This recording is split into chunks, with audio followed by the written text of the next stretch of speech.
After 5 very close rounds, the score is at an even 2. Both consoles have shown their strong points and revealed some weaknesses as well. Hardware is all but covered, and in the next 2 rounds we'll be taking an in-depth look comparing the user interfaces of both consoles. The Xbox 360's new Xbox experience versus the PS3's cross-media bar is up next. So get ready for some heavyweight game console action. It's LP from Techno Buffalo, and welcome to the next installment of the Console Wars. Every device these days seems to have some kind of user interface, and in this generation of game consoles it's a given, but man, how cool would it have been if the old 8-bit Nintendo had a UI? Imagine playing 8-bit tunes off your 64GB internal storage and proving to your buddies that you've truly beaten Double Dragon 2 and Castlevania by showing off your gamer trophies. Well, this is possible in current generation game consoles. Well, excluding the Wii of course. You still can't keep track of what games you play on the Wii, but you can always cast a vote on the Everybody Vote channel, which is pretty awesome. Yeah. But in any case, in this round we'll be covering the user interfaces from the standpoint of functionality. We'll be focusing on design, overall usability, and speed. We'll also be taking a look at some of the more prominent offline features. And there's so much to get through that if something doesn't get covered in this round, stay frosty. It'll be covered in the next one. The PS3 and Xbox 360 are both very capable media devices with sophisticated user interfaces. The Xbox 360 was first out of the gate with a dashboard interface that paved the way for the modern game console UI. The original dashboard was complimented for its straightforward ease of use, but since the Xbox 360 dashboard recently received a complete overhaul and renaming to the new Xbox experience, that is what we're going to be looking at. First impressions are important when assessing anything with graphical design. If something is ugly on the first glance, it's usually bound to be ugly on the second and third look as well. But I have to admit, I was a bit wowed by the design of the new Xbox experience. I was not expecting anything this graphical and vivid from Microsoft. The Nintendo Me ripoff avatars aside, the new Xbox experience, or NXC, has an appealing design that's nicely integrated into a unified experience. And it does have an extremely polished and thought out feel to it. The last remnant of the old dashboard can be accessed when tapping down the menu button on the controller, which is also accessible in-game. The cross-media bar, or XMB, is a totally different experience from a design standpoint. Sony has taken a very minimalistic approach to the UI.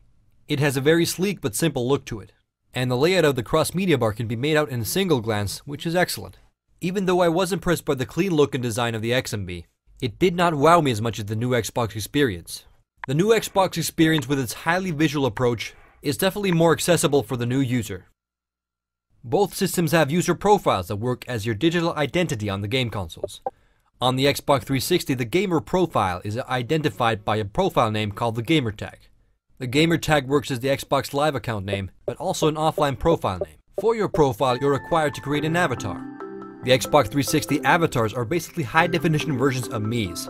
Microsoft has got a little flack about the avatars for their keen resemblance to the Nintendo Mii's, but you really can't invent the wheel twice, so I don't blame them. I actually think the avatars are pretty cool. They have vast customization possibilities, and I even like the theme playing in the background. Avatars are also how your friends see you on Xbox Live, and you can also take a picture of your avatar for your gamer tag. There's also some mini games that you can enter with your avatar and play against your friends, but I don't know. I'd just rather play Modern Warfare 2. It is pretty clear that avatars were added to the new Xbox experience to appeal to the wider casual audience. I'm betting hardcore gamers could have done without them, but after having created and used an avatar, I think they're a nice extension of your personality, and Microsoft has definitely succeeded in making the Xbox 360 experience more appealing to the wider audience. On a side note, I actually noticed the other day that you can actually buy pets for your avatars. I think this may be going a bit too far, but I've always kind of wanted a pet monkey. The PlayStation 3 also requires you to create a user profile, but the PS3 suffers a bit from an identity crisis. First you have your PlayStation user account name, where you can add your own avatar. Then you have your PlayStation Network profile that also has an avatar. And what do you know, there's also an avatar in PlayStation Home, which is an entirely separate experience. Otacon. Yeah, Otacon. The point is, they all feel a bit detached from each other, whereas the Xbox 360 user profile layout feels a bit more unified. And I think it might make the PS3 more accessible to a wider audience if they unified the PS3's profile scheme. But there are some perks to the PS3's profile system. Firstly, the system does work very well if you have multiple users playing on the console. The PS3 provides very efficient access to the different user accounts. But most importantly, the profile scheme gives you the ability to create user accounts registered to different regions, giving you access to various PlayStation Network stores. I've set up accounts for Europe, USA, and Japan.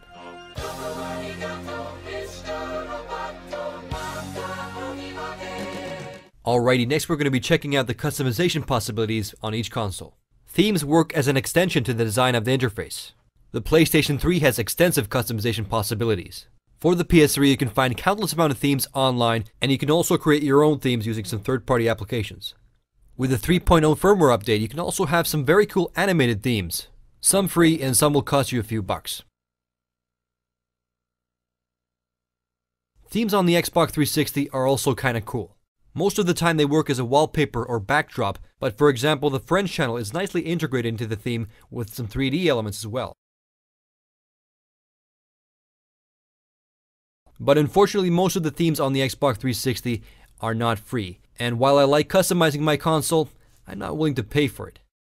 Customization possibilities and themes are a nice add-on to the user experience, and I think the PS3 has a bit more to offer. Navigation on both systems is straightforward and simple, but the systems have a slightly different approach to it. Navigating the new Xbox experience happens on two grids. The vertical grid consists of channels for different categories of content, and the horizontal grid consists of subpanes under that category. As you can see, the new Xbox experience is tightly woven into Xbox Live. Pretty much every channel has at least some integration with the online service. I'll get deeper into the services in the next round, but from a navigational standpoint, entering for example the Xbox Live Marketplace can be done from several access points, which is convenient for the experienced user, but for someone who's new to the interface, the NXE can be quite easy to get lost in. And in my opinion, there may be too many panes that take you to content that cost you your hard-earned cash. Navigation-wise, the biggest problem of the NXE is that you can't see what's on the other edge of the grid, so you're forced to flick through the panes to find out what's on the other side of the grid. A very good example of this is the friends list. You now have to scroll through the list to see who's online. It feels a bit unnecessary. It's not too much of a hassle if you know where everything is, but it takes some exploring if you're new to the system. The PS3's cross-media bar has a bit more straightforward and classical approach to the navigation. The XMB is also aligned on two grids.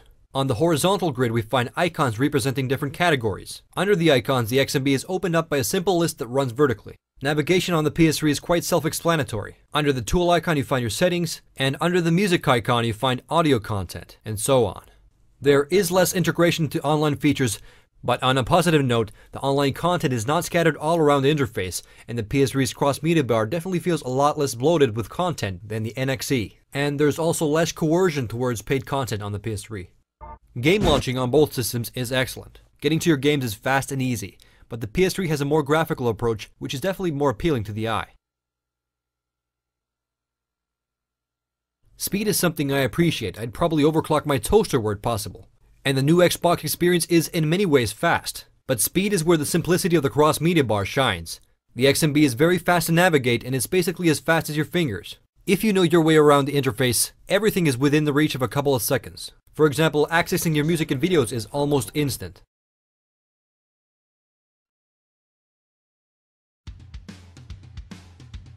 While accessing media content on the Xbox 360 is behind several, I think, unnecessary steps. Don't get me wrong, I'm not saying that the new Xbox experience is in any way slow, but what I am saying is that the PS3's interface is definitely faster and more responsive.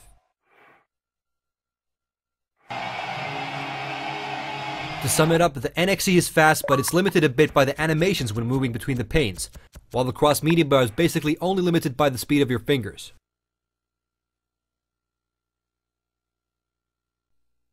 As a tech enthusiast, I enjoy tinkering around with the settings, so let's take a quick comparison. When we take a look at the settings on the PS3, we immediately notice Sony's hardware background. You can adjust the settings at pretty much every aspect of the hardware, and this is to my liking. The settings on the PS3 may be self-explanatory for the average tech head, but for the casual user, there's not much description to what most settings do. On the 360, the settings pane is also quite extensive, but with the difference that everything is explained with simplistic detail. There's also a very convenient troubleshooting guide with fixes and solutions for your most common problems. Overall, the PS3's extensive settings may appeal to the tech head, but the ease of use of the Xbox can be a bit more appealing to those who are not interested in the tech side of gaming. But this is where we get to the comparison of in-game user interface. For the first year and a half of the PS3's lifecycle, there was no in-game XMB, while the Xbox 360 had a very functional in-game interface from day one. Even with the new Xbox Experience update, the in-game dashboard has basically gone unchanged.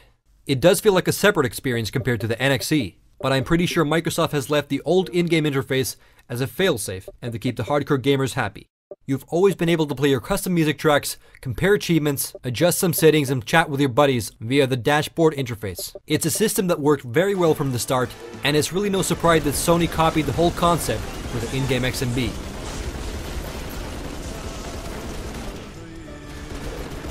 After Sony's numerous firmware updates, the features are now pretty much the same. But the in-game cross-media bar still has some limitations. For example, custom music tracks are still not supported in every game.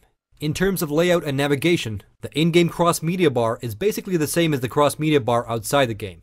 Only difference is that it runs a lot slower. Any speed benefit the PS3 had outside the game is essentially gone. The contrast in speed is such that I have to prefer the Xbox 360's in-game user interface because it feels solid, it works fast, and it works well. This round is coming to an end, and I gotta tell ya, it was an extremely tough round to decide, and that's because both interfaces offer an excellent user experience. The cross-media bar and the new Xbox Experience are, in my opinion, both excellent user interfaces. The new Xbox Experience looks great and has great integration, but it's a little bloated with content and is trying a bit too hard to appeal to everyone. And when it comes down to it, at the end of the day, all the glitz and glam of the interface will become secondary. Functionality and speed is what will end up mattering, and the cross-media bar offers both. So by a marginal edge, the PS3 gets a point in this round. But this was only the first half of rounds covering the interface. In the next round, we'll be taking a deeper look at the features including trophies and achievements. We'll also be facing off the PlayStation Network against Xbox Live. So stay tuned for the next round. It's LP from Techno Buffalo, signing